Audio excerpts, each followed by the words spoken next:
Hey everybody, it's Hal. Chords are like cookies. Stick around and I'll explain what I'm talking about. Here is a beautiful pumpkin chocolate chip cookie. I love these things. Okay, so you would say that this cookie is right side up, right? What if I do this to it? What do you call it now? Well, I call it a cookie. So what happens if I cut it in half? Like this.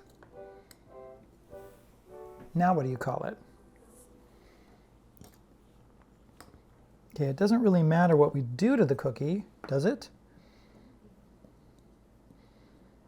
Is it still a chocolate chip cookie? The question is, even though this is a broken up chocolate chip cookie, can we eat it? Of course we can. Does it taste great? Of course it does. Let's talk about chords. And my chords are like cookies. All right? Here we go. Hey everybody, it's Hal, Quail Studios Guitar. Like I said a little bit earlier, chords are like cookies. So I've gotten some questions about how do you name chords? Well, naming chords is actually pretty easy once you understand how they're made. So let's talk a little bit about how chords are made. Now, in a scale, do, re, mi, fa, sol, la, ti, do, like that. Those notes are C, D, E, F, G, A, B, C, right? Like this. What you do is you take a scale and you play every other note in the scale. So C, E, and G. And on the keyboard, it's every other white key. And on the guitar, well, it's a little harder to see on the guitar, isn't it? It would be this note, just like that, or like this.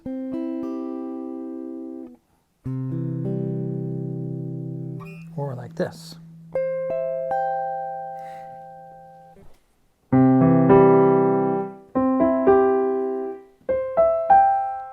Okay, just like cookies have ingredients, chords have ingredients, or chords have notes. And the lowest note is called the root, the C. The next note is called the third, 1, 2, 3, 4, 5, and the last chord is called the fifth. Root, third, fifth. That's what it sounds like. Now when you're playing the guitar, those are lower notes. That's C chord. And up here,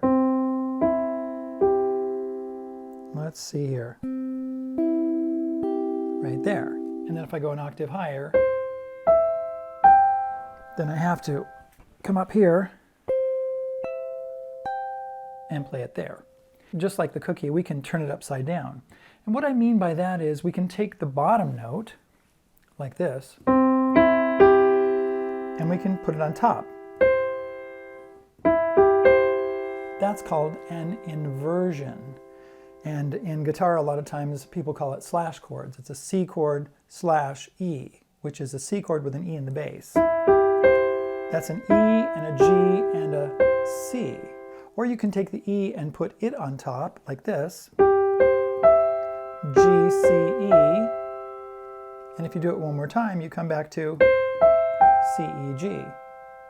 Okay, those are inversions. We're flipping it over. Or you can take and you can break the chord apart, like this. And I can put the C an octave lower, and then the E in the middle, and then put the G on top. Now it's really spread out. And when you look at it on the keyboard, it might be difficult to tell what it is.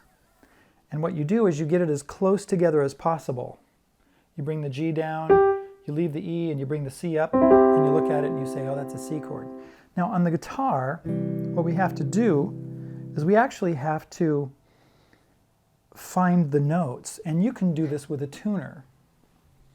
Put your tuner on the guitar. Now I also have one in my phone, so I could use my phone, but I'm going to do this right here. There's a C, there's an E, there's a G. You put them together, and you get a chord.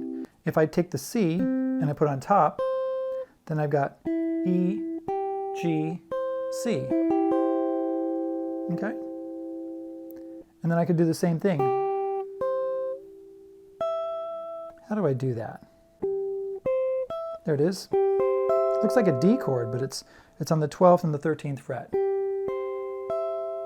Like that. So, root position chord, first inversion, second inversion. And there you go. Easy, right? But what is it when we have a chord that has 5 strings in it? Well, what happens is that we still have a 3-note chord, C, E, G, and then there's another C and another E. So we have 2 C's, 2 E's, and a G. That's all. So anytime you have a chord that has 5 strings or 4 strings, you know, if it's a major chord or a minor chord or a diminished chord or something like that, and that only has 3 notes in it, it's because one of the notes is doubled or 2 of the notes are doubled or something like that. In the case of this G chord here, we got 3 notes that are doubled, G, G, G. And we have B and B and a D. Oops, wrong one. That one right there. I actually like this chord better when I don't play the low B. Like that. I think it sounds great. All right, so that's a little bit about chords. You can break them apart, you can flip them upside down and things like that. Now, when you find 3 notes that seem to be random, and you're like, what are those notes? Let's say you do this. What you do is you figure out what the notes are, and then you get them as close together as possible, and you get them in every other one position. That's what I call it, every other one position. So in this case, I played an A and a D and an F sharp.